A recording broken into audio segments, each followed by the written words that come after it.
दोस्तों नमस्कार। काफ़ी लंबे अरसे बाद आपसे मुलाकात हो रही है और आज मैं एक कहानी सुनाऊंगा आपको कृष्ण बलदेव वैद की, मेरा दुश्मन। वो शराबी की तरह दूसरे कमरे में बेहोश पड़ा था और मुझे याद था कि वो शराब को शरबत की तरह गट-गट पी जाता है। मेरी बीवी ने उसे जब देखा तो मुझ पर चिल्लाने लगी कि आखिर तुम ये किसे पकड़ कर ले आए हो। रोज़ कोई ना कोई तुम्हारे यहाँ आया ही रहता है और आज तुम शराबी को पकड़ कर लाए हो। तुम्हारी संगति में ये कैसे कैसे लोग हैं जो शराब पीते हैं और ऐसे पड़े रहते हैं। कितना गंदा दिखता है ये। तुम क्यों नहीं छोड़ देते हो इसको। मैं माला से डर तो रहा था, लेकिन क्या करता। मुझे लगा कि वो मुझे शाम को जिस चौराहे पर मिला था उसी चौराहे पर छोड़ करके चला जाएगा, लेकिन वो मेरे साथ चला आया और अभी मेरे बिस्तर पर पड़ा है। खैर, माला ने उसके लिए आवभगत करना शुरू कर दिया और माला उसके लिए चाय पानी इसकी व्यवस्था में लग गई। मुझे पता था कि माला इतनी चतुर है और बुद्धिमान है कि वो अपने स्त्री स्वभाव से इस तरह से मैनेज कर लेगी कि वो शराबी छोड़कर चला जाएगा। लेकिन ये मैं देख रहा हूँ उल्टा हो रहा है। माला उसके सेवा में लगी हुई है और माला की सेवा से प्रसन्न होकर के वो 2-3 दिन तक रह गया। माला ने मुझे फिर अल्टीमेटम दिया कि अगर ये नहीं छोड़कर जाएगा तो मैं बच्चों को लेकर के चली जाऊंगी। आखिर बच्चों का क्या प्रभाव पड़ेगा, मेरे बच्चों पर इसका क्या प्रभाव पड़ेगा, तुमने कभी सोचा है? पास पड़ोस वाले क्या कहेंगे, तुमने कभी सोचा है?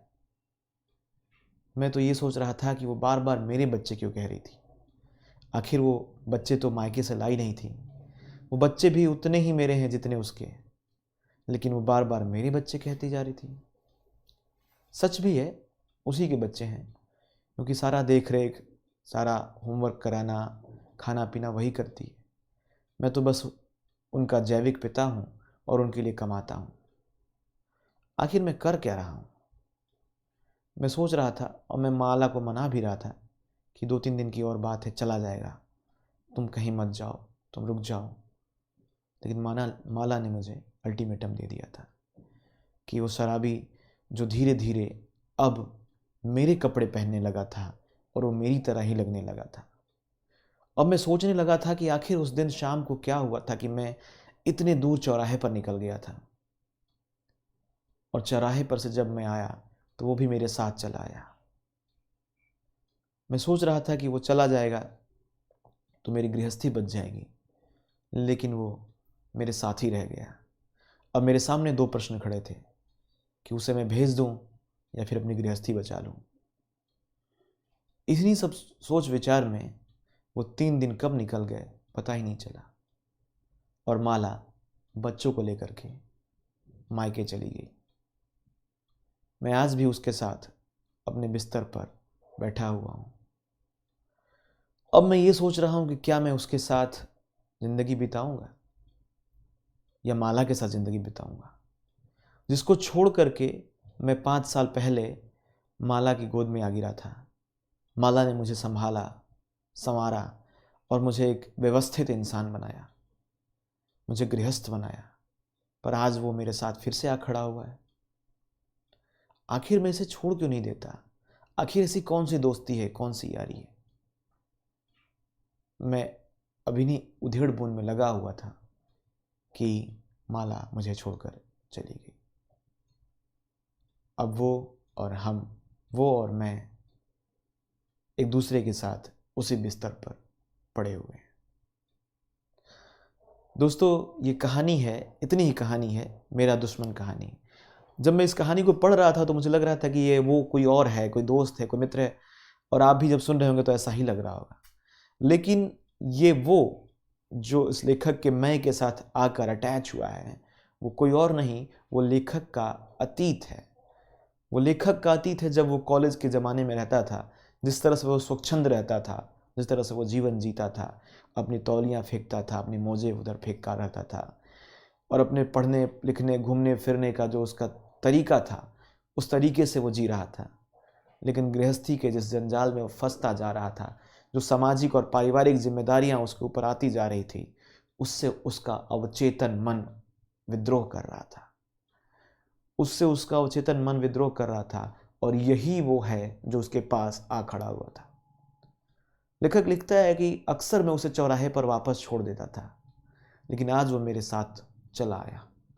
मतलब कि उसकी अतीत की यादें, उसका अतीत की स्वच्छंदता अक्सर वो घर के बाहर छोड़कर आता था, एक व्यवस्थित व्यक्ति और एक सामाजिक व्यक्ति की तरह रहता था। लेकिन आज वो उसके साथ चलाया, और आज लेखक ने विद्रोह कर दिया सामाजिक और पारिवारिक मान्यताओं से। आज वो करना चाह रहा था जो वो करना चाह रहा था। मतलब जैसे वो रहना चाहता था वैसे वो रह रहा है, जैसे वो करना चाहता था वैसे वो कर रहा है।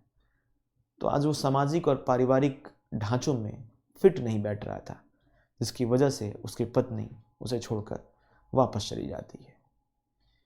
यही उसका दुश्मन है। मतलब मेरा दुश्मन कोई और नहीं, मैं खुद हूँ। अक्सर ऐसा होता है कि हम जब अपने कॉलेज के ज़माने में होते हैं, यहाँ अपने अतीत के साथ ज़्यादा जीते हैं, उस नॉस्टैल्जिया में जीते रहते हैं कि पहले का दिन अच्छा था, और जो अभी का समय है वो कम अच्छा है।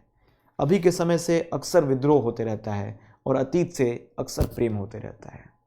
तो इसी अतीत के प्रेम और अभी के प्रति विद्रोह, अतीत की स्वच्छंदता और अभी के अनुशासन, दोनों के बीच जो द्वंद्व है, जो वाद है, जो प्रतिवाद है, उसी को लेखक ने बहुत ही सूक्ष्म तरीके से इस कहानी में दर्शाया है। इस कहानी में बस 3 पात्र हैं, कहने को तो बस 2 ही पात्र हैं, एक मैं और उसकी पत्नी माला, पर वो तीसरा पात्र वो लेखक का अतीत है और उसकी स्वच्छंदता है। कहें अगर इस कहानी को और बड़ा करें तो ये आधुनिकता और परंपरा के बीच का द्वंद्व है, ये अनुशासन और स्वच्छंदता के बीच का द्वंद्व है, ये अतीत और वर्तमान के बीच का द्वंद्व है, ये गृहस्थी और कुंवारापन के बीच का द्वंद्व है। ये द्वंद्व है मानव जीवन का, और अक्सर व्यक्ति इस द्वंद्व में पिसते जाता है और कोई सरल रास्ता नहीं निकाल पाता है। यहीं पर उसकी जिंदगी की कहानी खत्म होने लगती है। लेखक अपनी कहानी में कोई उपाय नहीं देते हैं, वो बस एज इट इज़ रख देते हैं कि जैसे द्वंद्व में लोग चल रहे हैं उसे एज इट इज़ रख दिया जाता है। नए दौर की कहानी की यही सबसे बड़ी खासियत है कि वो किसी सुखांत की तरफ नहीं ले जाता है कि हाँ कहानी है तो चलो कहानी में सुखांत दे दिया जाए, उसको उसकी प्रेमिका से मिला दिया जाए, उसकी पत्नी से मिला दिया जाए, और अगर वो किसी गम में उलझ करके जा रहा है तो अंत में उसको उसके गम से तिलांजलि दिया जाए, मतलब उससे मुक्त करा जाए। वो जैसा है वैसे उसकी परिस्थितियाँ दिखाई जाती हैं, और आजकल का आदमी इन सारी परिस्थितियों को बखूबी झेल रहा है, महसूस कर रहा है, और उससे निकलने का रास्ता निकाल रहा है। तो दोस्तों, बहुत दिनों बाद मैं आपके पास आया हूँ, आपके सामने आया हूँ एक छोटी सी कहानी लेकर के। आगे हमारी ये जो पहले अनवरत प्रक्रिया जारी थी किताबों की, कहानियों की, वो जारी रहेगी। तो बने रहिए हमारे साथ, बने रहिए यूनिक एग्जाम्स के साथ।